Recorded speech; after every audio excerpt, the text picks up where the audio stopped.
about 5-degree incline, it actually increases deep sleep.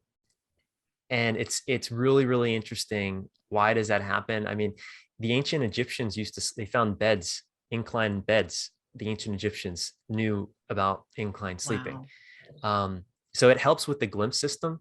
So that lymph system in the brain, it helps with circulation. It helps if you have GERD or if you have some type of digestive issue. Being on Mhm. an incline helps with snoring, and it absolutely helps with the circulation and just recovery of your body in general. Let's learn how our next guests get up, dress up, and show up on purpose. Enjoy the episode.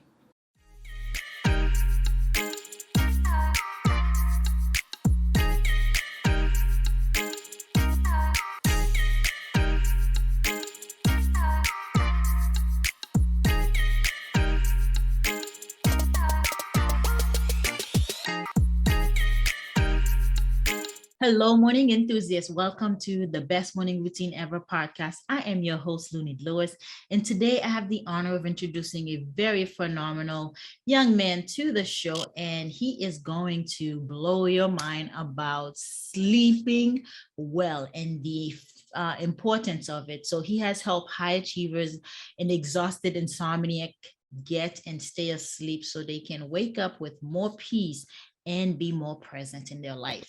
He is a best-selling author, speaker, renowned sleep coach, and founder of Sleep Science Academy, which helps people stop suffering and start sleeping using unique, get this, holistic approach based in science. He believes that we create our reality in living in the field of infinite possibility. He also thinks that our body will heal when giving the right condition to do so, and that will in giving the opportunity to heal itself. We have that power. And so we're going to learn how to tap into that, tune into that. So with no further ado, Devin, welcome to the show. Hey, thank you so much. I'm excited to share and talk sleep with you and your listeners. Yes, I'm happy to have you here because, as you know, the morning routine starts the night before and it starts with a quality night of sleep. But before we jump right into that, Devin, tell us a little bit about your journey here thus far. Yeah, so I've studied over the last decade a lot of different mind body, let's call them technologies. And it was a couple of years ago, I was working with a client who had issues with his sleep. He asked me for help. Up until that point, I'd studied nutrition, I studied psychology, I studied exercise physiology, all these different things, right, to understand how to live a vibrant, healthy life. And I hadn't studied sleep. So I said, hey, listen, I've never studied sleep science. I don't know too much about sleep. And honestly, I thought it was a waste of time. But I was like, but you're having an issue with it. Let me look into it. So long story short, I looked into it and my eyes were open to how important sleep is. Sleep's the foundation of health. Oh, yeah. And then I looked into what's available for people that can't sleep. And all I found was medication.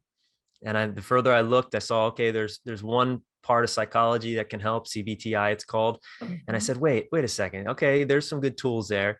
But all the things I studied over the last decade, I realized, wow, these tools that I've learned absolutely can apply to help people sleep. And then I helped him. I helped him sleep. And I said, if I can help him, I can help a lot of people. So I went back, studied sleep science, got a couple certifications, and founded Sleep Science Academy. We've been helping people all over the country get and stay asleep. People have tried everything, are on sleeping pills, have tried the therapy, tried the acupuncture, have tried the functional medicine. We're able to help them sleep. So that's the quick version of the long story. Yeah, I'm excited to hear about the holistic approach to it. Now, how long have you been in business? So I've been helping people for 15 years, doing this for 4 years. So helping people specifically solve their insomnia, chronic insomnia for 4 years. And it's really evolved over those 4 years. The more I learned from clients and the more I've studied, I constantly am looking for solutions for people to improve people's results. But what we got right now works, and it works really well. And it's exciting because, like I said, there's not a lot of options for people out there that have this issue. Right.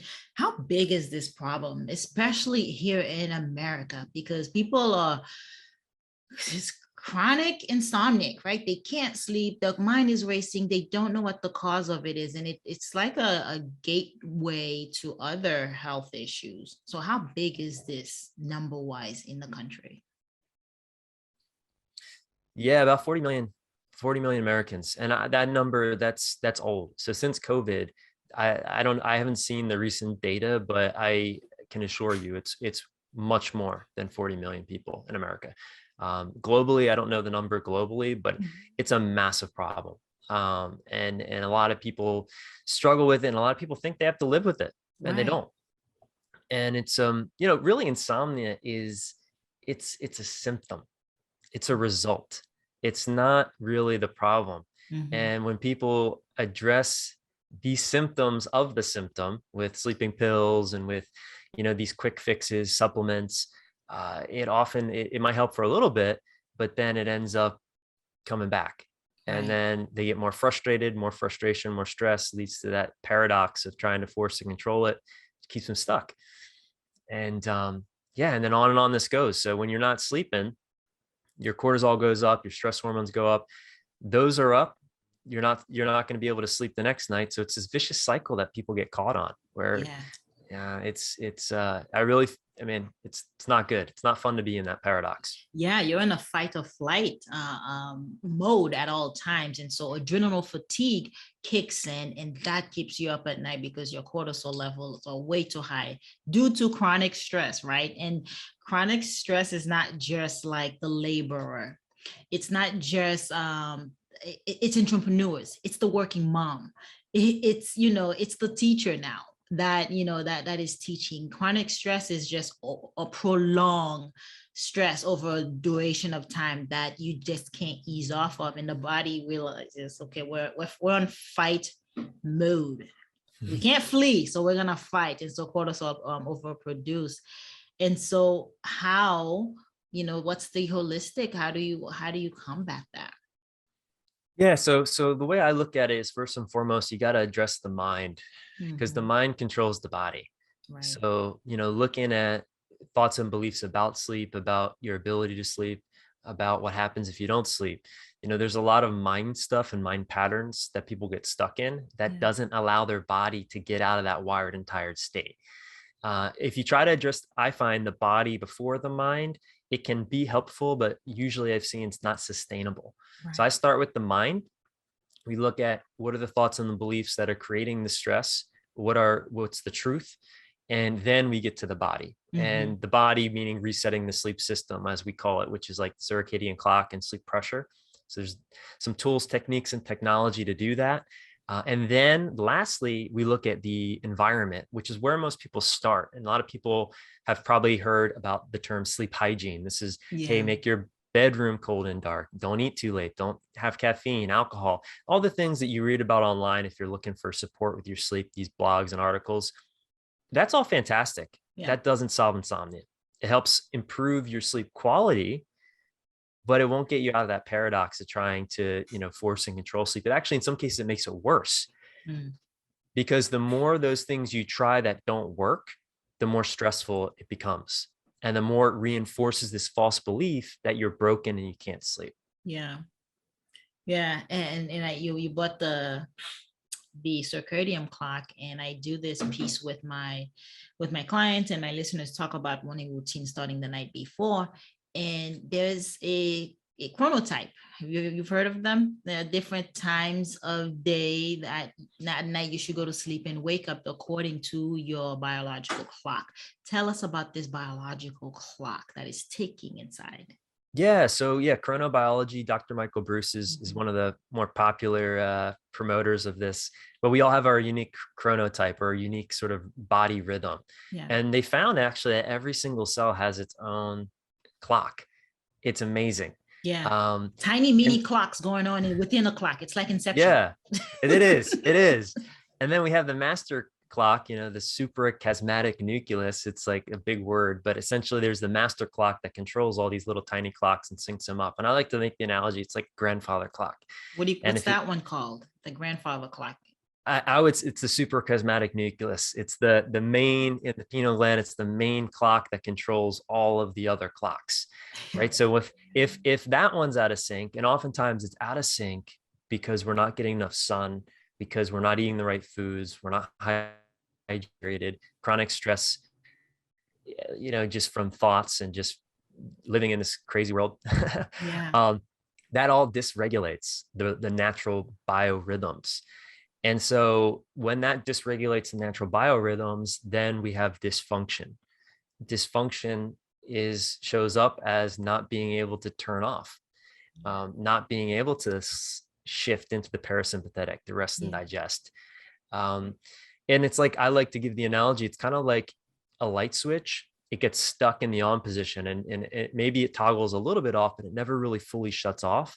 And that's what keeps people up. And then suddenly you get that wired and tired adrenal sort of, your body's tired, but your mind can't shut off. It's because the whole system is screaming for help. It's saying, help, please do something different. What you're doing is not working. But we ignore it a lot of times. Yeah. And it's built up, right? Because I can't imagine it's like, okay, well, I've been like this for about a month. Okay, I'm ready to reset. It doesn't just happen one decision, right? What's the duration? How long does it take for me to go back to that normalcy? Yeah. I mean, when we work with clients, it's over the course of 8 weeks.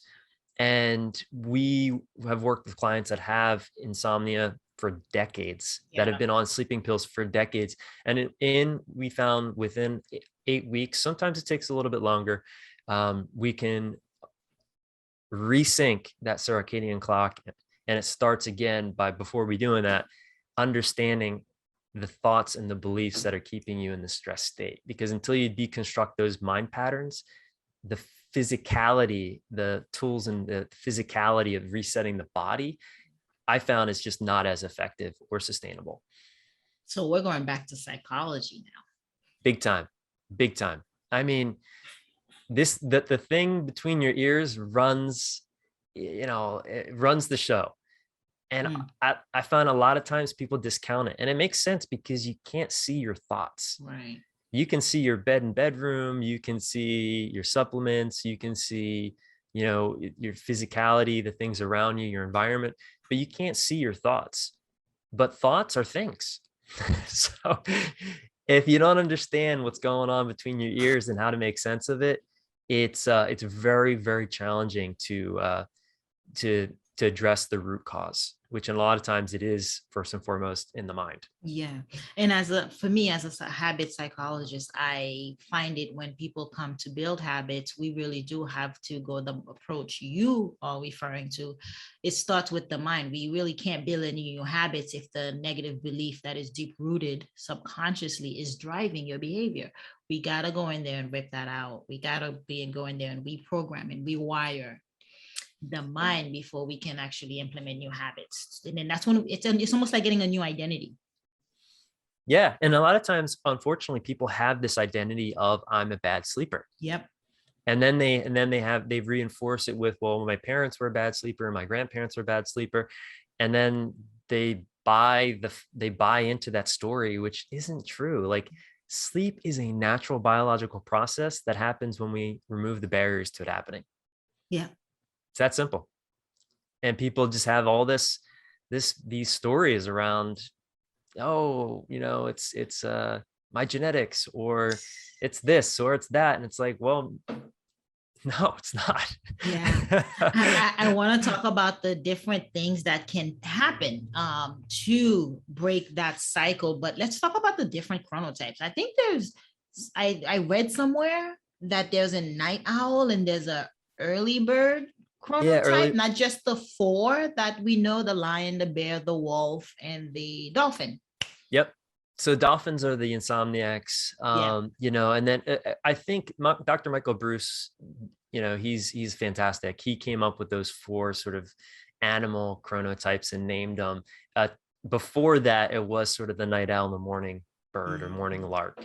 There's only 2, and he kind of came up with these other 4. I don't know where the 2 fit into his specific, but the morning person would probably be the lion, because I'm a lion, early riser.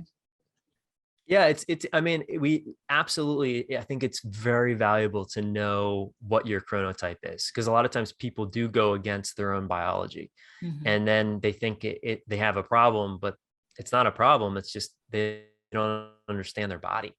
And so we do have and he has a great quiz on his, I think it's powerofwhenquiz.com. You can take this little quiz.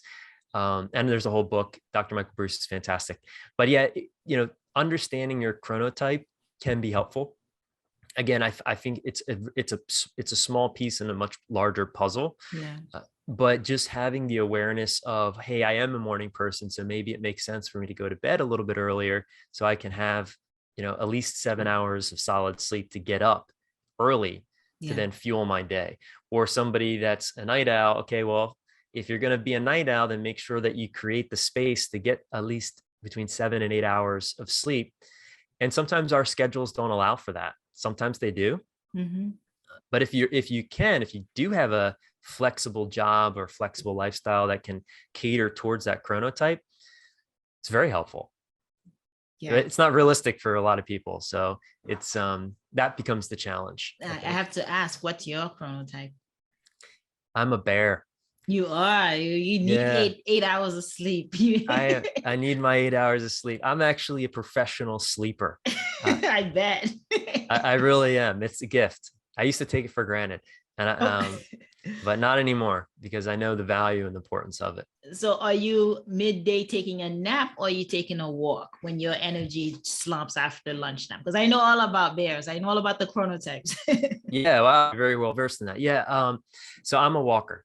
So so I'll go out, I'll get some sun, and I'll get some sun on my skin. I'm not much of a napper, but I do, again, I do nap sometimes. It just kind of depends. I listen to my body.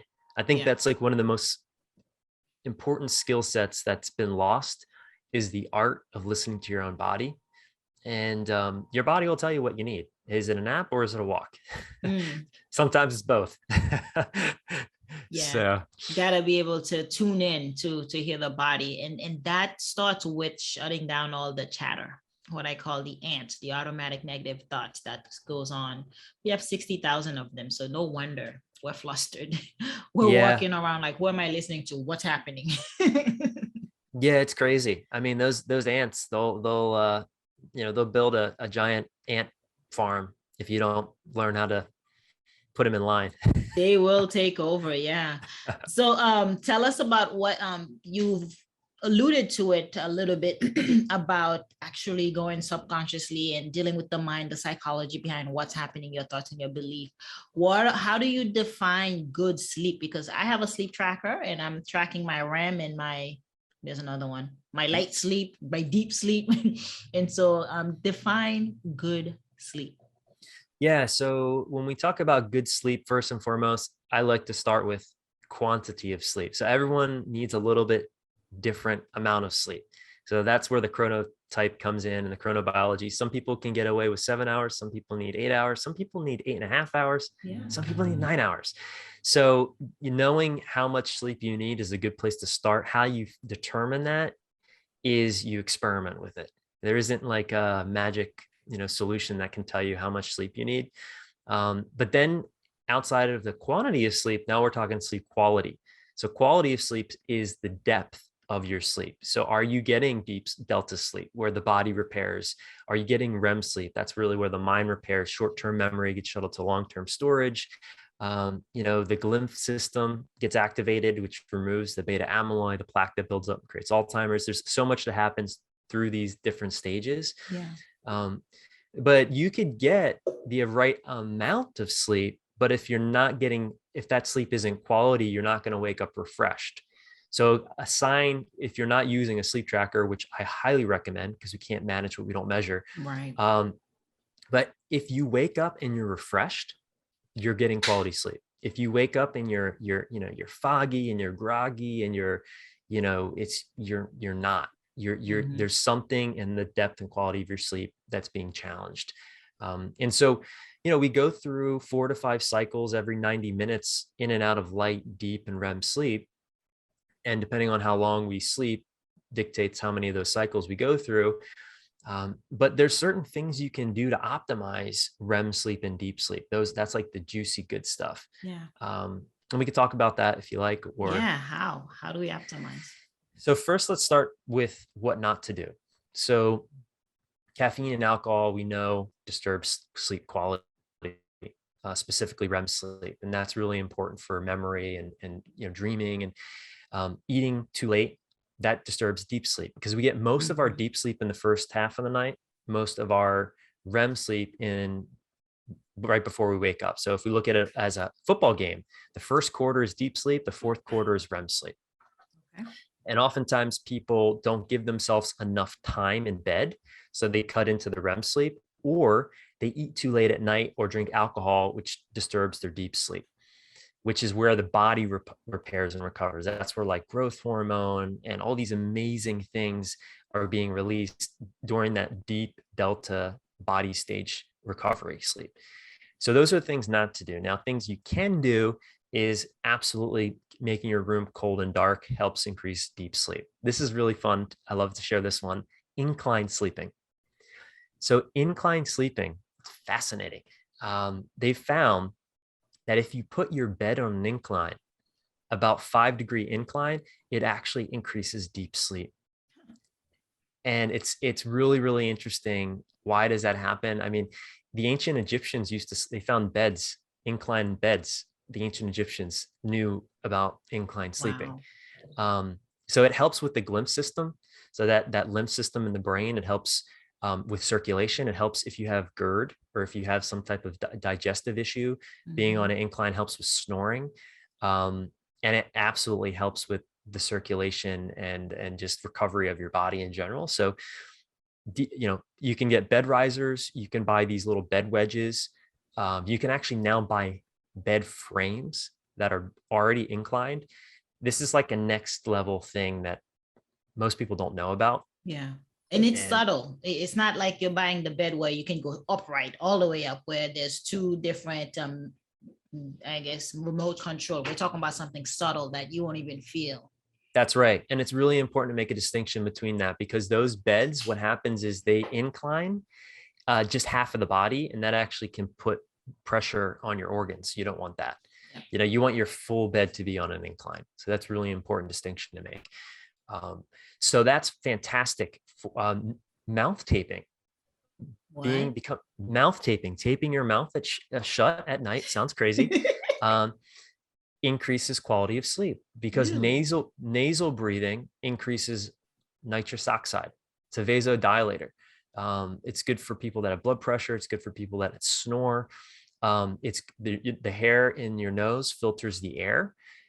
You'll swallow a lot less spiders, which is good too.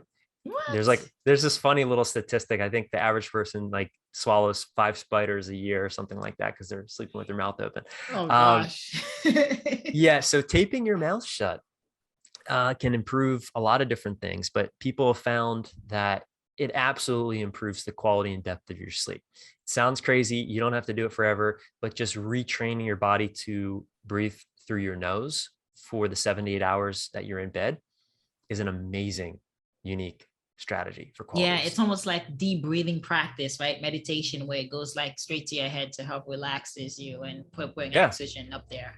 Yeah, absolutely. So nasal breathing activates the parasympathetic automatic nervous system response. It's versus if you're breathing, like I always like to give the example, if someone jumped out and scared you, you go, you breathe from your mouth. Shallow. But if you're relaxed, you're breathing from your nose all the way down into your diaphragm. And that's like, peaceful state.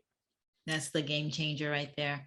Yeah. And I want to talk about the when you said the when you're going to where sleep between 10 p.m. and 2 a.m. something happens. Do you know what happens during that time? Melatonin levels drop because we're driven by the sunset and the sunrise. So as soon as sunset rises, melatonin starts to rise in our bodies, and it's at its peak between those hours, 10 to 2. And so that's where the chemical reaction happens for restorative and regenerative sleep.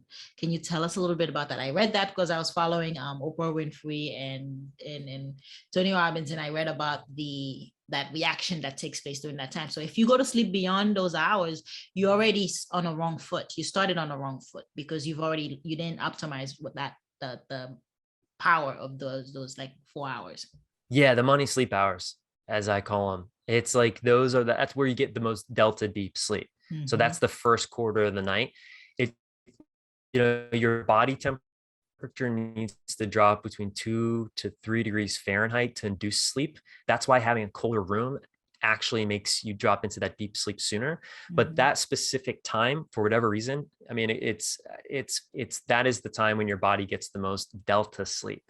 And again, that's where the body's recovering. That's when, you can think of the T cells activation, those are the cells that kill cancer. That's when those things are going all over the body, clearing out all the toxins, clearing out all the waste. That's the most important stage of sleep. If you were going to put one stage of sleep on a pedestal, it would be deep sleep, because it's literally when you're physically repairing your body.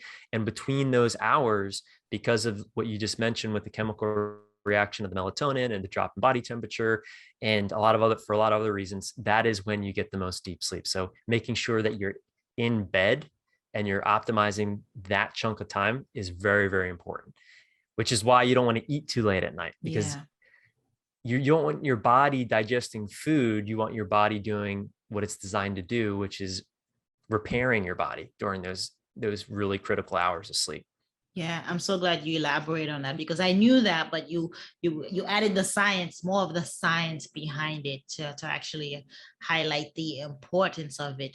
Because I would go to sleep between I'd say 9:30, 10 o'clock, and I'd be up at 3:30, and my sleep score on my Fitbit would be like an 85. Whereas my husband, who's a bear, will go to sleep at 11:30, wake up at 6:30, 7 o'clock, and he'll get like a 75. Again, it's those primal hours, right? That you just gotta capitalize, because you know what your body's doing. So you just kind of jump on board to optimize the benefits. 100%. Yeah. So make sure you turn off Netflix, you get yourself in bed to get that quality sleep. I mean, it does make a massive difference when you prioritize that time, for sure. Yeah. And then technology and lights, right? Setting up the environment. That was the second piece. The first one was mental, you said the psychology. And then the second was the environmental, fixing up your environment. And that's getting rid of all lights. Yeah. So that would be the third phase. So it's mind, body, then environment. And so the environment phase, yeah, absolutely. Optimizing your lighting is very important. So getting sun first thing in the morning helps sync the circadian clock. Shutting off half your lights as the sun starts to set, getting the fluorescent lights, the LED lights out of your house, get incandescent lights, those, because of the blue light. It's really, the body doesn't know the difference between the blue light from the sun and the blue light from these devices. So what happens is, as the sun starts to set, that's when the melatonin faucet gets turned on. Melatonin, the sleep hormone, makes us sleepy and tired. With the light from these different devices, our body doesn't know that the sun's setting. So that faucet doesn't get turned on all the way. And that's why a lot of times we do that, quality of sleep. Again, we're talking quality of sleep. Right. We don't get into those deeper stages of sleep. Yeah. Yeah. That's so awesome to know, because it really is impactful. How you wake up in the morning, because if you're trying to do a morning routine, trying to have energy, trying to be productive during the day, you have to get quality of sleep. That's why the morning routine starts the night before. It's not just prepping your water before you wake up. It's not just prepping your running clothes and your calendar, your to-do list, but setting yourself, having a nightly routine to set yourself up for a good night's sleep, so you can wake up energized and not whack that snooze button. So important. I love it. Yeah. I tell people that a great night of sleep starts as soon as you wake up. Ooh. So I like what you said too. A great morning starts the night before. It's very cyclical, and it's so true. Yeah. So as soon as you wake up, what you do throughout your entire day dictates how you sleep. How you sleep dictates how you start your day. So mind blown. Okay, so Devin, tell us about your morning routine. How do you get up, dress up, and show up? Yeah, so how I get up, dress up, and show up is I get up and I start my day on my cushion. So I'm a big believer in mindfulness. I've been meditating for a long time. It's transformed my life. So that's where I start. I start on the cushion. Then I have a cold plunge in my house. So not every day, but a couple of days a week. I was in it this morning, and then a hot shower, and then I'm a little some water, and I'm hitting the computer and getting to work. Really? That is simple. Yeah. That is simple. So tell us about this plunger in your house. Yeah. So I converted it's actually a deep freezer into a cold water immersion tank, essentially. And so cold water therapy is incredible. It helps with inflammation. It helps with hormones. I found that since when I consistently do it, I just feel better. My body's less inflamed. I have more energy. I'm more focused. And mentally, I start the day. I never really want to get in that thing. It's hard. Yeah. It's painful. So I train my mind to do things that I don't want to do. What my body doesn't want to do. Yeah. Because your mind's in control. Yeah. So if you do hard things first thing in the morning, it kind of sets you up, I found, for success, because you're able to do the harder things throughout the day as well. Yeah, it makes you comfortable with being uncomfortable. Yeah. And I think we intentionally need to do that because we're all addicted to our comforts, and life is unfortunately not always comfortable. We're all going to experience pain, but the suffering is the optional part, right? Yeah. So, I like to practice intentionally feeling some pain because it helps me to just be prepared for when it's unintentionally happening. What the day has to throw at you, especially as an entrepreneur. I mean, 100 things are coming at you all at once, and you have to be calm. You have to be poised. You have to be able to address everything with a sound mind. And I find meditation does help with that. I do cold showers, and my entrepreneurs that come on the show does it as well. And I tell my clients, making the last 30 seconds to 60 seconds of your shower ice cold will give you that those benefits, although you don't have the plunge, because Tony Robbins does the same thing you do. Yeah. It really does make a difference. It really does. It's a big game changer. It's hard to do. It's a little extreme, but I found that it's one of the best things I've done consistently for my health and for my morning ritual. It's like, it's that powerful. So I imagine you're working out later in the day then, right? Because you need an energy second half of the day. So the workout gives that to you. That's right. And sometimes I use it at the end of the day just to relieve the pressure valve. So it just depends. I like to have flexibility within structure because I get bored. So so some days, I'm doing yoga. Some days at the end of the day, I'm at the gym. Sometimes it's in the afternoons. It just really depends on my week and what's going on. And again, listening to the body, and feeling into what I need to support my energy and my health and my focus. So what I'm hearing, Devin, and morning enthusiast, you don't have to cram it all in the morning. Depending on your chronotype, depending on what on your body type and what your body needs, you can actually spread the workout if you need more energy throughout later on in the day. As for me as a lion, they tell me to work out at 5 o'clock because I don't know my name by then, right? I'm ready. I'm looking for a bed because I'm up so early, but I put my workout in the morning because it gives me energy. And that's the power of it. So it's figuring out, it's playing with it to customize it that it fits you. So Devin, you really exemplify that and share that because you do get the workout and it's just later on. It's just later on in the day. Yeah. And listen, again, there's not one right way. Right. You got to be open to experimenting. I think everyone's looking for, hey, what should I do? Tell me what I should do. And it's like, well, here are some pieces that work. Try them out. And, maybe you're not meditating for 20 minutes. Maybe you're praying for 5. Yeah. And I don't have kids, so I have the luxury of not having, to manage little people around the house schedule. So everyone, and your routine is going to change as you go through life, and life changes, and it should change. Yeah. So having something consistently for yourself in the morning is so powerful. It really does make all the difference because the rest of the day is just so much better. Yeah. I call it what you do in the first 5 to 10 minutes sets the tone for the rest of the day. Yeah. It really does. It really does. Make it effective. So morning enthusiasts, you've heard it here first. This has been Devin, and man, was this powerful about morning routine starting the night before. And we actually had a sleep expert come on and tell us how to do so. And the chronotype test, I do have a link of it on my website, so you can take it and actually find your chronotype. And as Devin mentioned, it's a great place to start. So if you go on bestmorningroutineever.com, you'll find a link to it, and it'll take you with for Dr. Bruce's, all that good stuff. So I really appreciate your time today, Devin. Thank you so much for coming on and actually letting us know the science behind our sleep.